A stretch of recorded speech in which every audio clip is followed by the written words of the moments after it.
ना ते बघा 13 घ्यायची उंची, इथं 13 आली. 13मध्ये आपण बॅक साईड काढणार, फ्रंट काढणार आहे ना, तर 13मध्ये 2 इंच घ्यायची, 15 इंच पुढच्या भागासाठी. त्यानंतर नाही तर हुकलूक पट्टीसाठी पाव इंच सोडायचं. जसं आपण ह्याच्यावर कटिंग हे करतोय ना तसेच पेपरवर करायचं सेम. आता इथं 13 + 2 इंच घेतलं आपण पुढच्या भागासाठी. आता काय करायचं, शोल्डर कितीचं माप आहे? 36 किती? 36 हां 35ची छाती, तर 36चं माप टाकायचं आता आपण. पाव इंच जास्त. तर आता काय करायचं, ही लाईन आहे ना हुकलूक सोडलेली त्याच्यापासून सगळं पुढं माप टाकायची. ते 36च्या मापाने करणार आहे ना आपण. तर इथं 5.5चा शोल्डर घ्यायचा. शोल्डर घेतला 5.5चा. त्यानंतर मुंडा घ्यायचा चार्टनुसार किती आहे, 36चा 6. तर इथे मुंडा घ्यायचा 6 इंच. हे सगळं चार्टनुसार घ्यायचं आहे आपल्याला डिफनेससाठी. त्यानंतर इथून छातीचा 4था भाग टाकायचा. 36चं आहे ना, तर मग आपण 35चं असल्यामुळे आपण 36चं माप टाकतो. तर इथं आलं 9 चौक 36. इथून 2 इंच शिलाई मार्जिन घ्यायचं. घेतलं. त्यानंतर इथून पुढचा मुंडा घ्यायचा 1 इंचाचा. मग 1 इंचाला असा गोल आकार द्यायचा गळ्या मुंड्याला दिला. त्यानंतर कंबर जिथं आली तिथं आपल्याला उंची जिथं आली तिथं आपल्याला कमरेचा 4था भाग टाकायचा. तो किती कंबर 29 ना, तर आपण 30ची घेऊ 7.5. 7.5 + 2 इंच शिलाई मार्जिन, 1-2 इंच आलं. हे जोडून घ्यायचं. शिलाई मार्जिन आणि शिलाई मार्जिन जोडून घ्यायचं.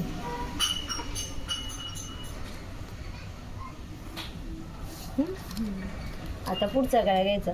किती चार्टनुसार 2.5 इंच. 2.5 घ्यायचं. गळा किती आहे? 5.5. 5.5 मध्ये अर्धा इंच घ्यायचा, 6 इंच. जसं आपलं माप असेल ना तसं घ्यायचं. इथं 2.5 इंच टाकायचं. थांबा बाळा 5 मिनिट. त्यानंतर 1 इंचाचा आकार देऊन गळ्याला आकार द्यायचा. केलं असं. जसं ह्याच्यावर केलं तसंच पेपरवर करायचं आपल्याला. आता आपण 4 टक्सचं माप काढतोय, तर ह्या साईडने काय करायचं, 4.25 इंच घ्यायचं. आपल्या नॉर्मल ब्लाऊजला सगळ्यांना तेच माप असतं शक्यतो. नाही तर काय करायचं, ब्लाऊजच्या मापामध्ये 1.25 इंच प्लस करायचं. तर इथं घ्यायचं 4.25 इंच ह्या साईडने. आणि समोरून किती घ्यायचं, 3.25. ते 3.25 एकदा इथं माप टाकायचं, 3.25. आता इकडून पण 3.25 एक माप टाकायचं. आणि हे 3.25 सरळ लाईन मारायची. आणि हा अर्धा इंच जो एक्स्ट्रा आहे ना, ते इथून असा गोल आकार द्यायचा क्रॉस पट्टीचा दिला. हा आकार इथं पुढे जोडायचा थोडासा. जोडला का? आता आपल्याला 4 टक्स हे काढायचं. हां, तर किती 34चं माप आहे ना, तर 34चं हे किती 3.6 येतो ना, तर त्यात अर्धा इंच मिक्स करायचा. आडवा टक्स घ्यायचा प्रिन्स कटचा. त्यानंतर इथून घ्यायचा प्रिन्स कटचा उभा टक्स. किती येतो 10 इंच. इथं 10लं इथं हे करायचं. आणि त्यानंतर इकडून अर्धा इंच आणि इकडून अर्धा इंच असा 1 इंचाचा टक्स टाकायचा मधला.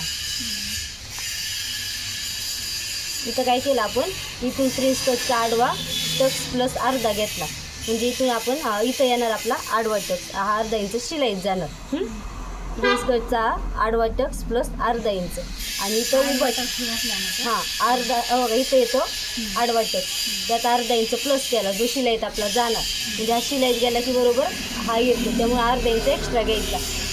हां, इथं घेतला उभा टक्स प्रिन्स कटचा, मग तो असा जोडून इकडून अर्धा इंच घेतला. आता काय करायचं, ह्या भागाचा निम्मा काढायचा 2.5 इंच. या भागाचा पण निम्मा काढायचा, जेवढा येईल तेवढा 5.5चा 1.25. आता हे 2 निम्मे काढले. आता काय घ्यायचं, ह्या मधल्या सेंटरपासून 1.5 इंच घ्यायचं. 1.5 इंच त्या लाईनमध्ये जिथं आपण निम्मा काढला त्या लाईनमध्ये 1.5 इंच घेतला आणि हा जोडून घ्यायचा. आणि हा टाकायचा 1/2 इंचाचा टक्स. त्यानंतर इथून पण हा निम्मा काढला, या मधल्या सेंटरपासून 1.5 इंच घ्यायचं. आलं बरोबर असं हे टाकायचं 1/2 इंचाचा टक्स. आता ह्या टक्सपासून 1.5 इंच इकडं घ्यायचं. घेतलं बरोबर इकडं असं टाकायचं 1/2. आता काय करायचं, हा हे 3 इटक्स आपल्याला पाव इंचाचे घ्यायचे आणि हा अर्धा इंचाचा. आता काय करायचं, आपण ही पूर्ण उंची घेतली 13 + 2 इंच. 2 इंच कशासाठी घेतली, इथं अर्धा इंच जाणार, इथं अर्धा इंच जाणार, इथं अर्धा इंच जाणार, काय इथं अर्धा, इथं पाव इंच, इथं अर्धा इंच आणि इथं अर्धा इंच, असे टोटल 2 इंच आपले डिवाईड होत असतात. म्हणून इथं +1.5 इंच न करता 2 इंच घ्यायचं उंचीमध्ये. कळलं काय? बंद करा.